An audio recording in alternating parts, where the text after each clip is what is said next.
వాక్యము ప్రతి సమస్యకు పరిష్కారం. మన భక్తికి పరిష్కారం అదే, మన జీవితాలకు పరిష్కారం అదే, మన సమస్యలకు పరిష్కారం అదే, మన కష్టాలకు పరిష్కారం అదే. బైబిల్ చూపించని పరిష్కారం అంటూ ఏమి లేదు. బైబిల్ పరిష్కారం చూపించని సమస్య అంటూ భూమి మీద ఏదీ లేదు.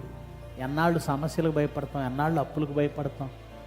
అప్పులకు భయపడి దేవుడి దగ్గర రాకపోవడం ఏంటి, సమస్యలకు భయపడి దేవుడి దగ్గర రాకపోవడం ఏంటి, చావుకు భయపడి దేవుడి దగ్గరికి రాకపోవడం ఏంటి. కాలం సమీపించింది, యేసుక్రీస్తు దగ్గరకు వచ్చేస్తున్నాడు.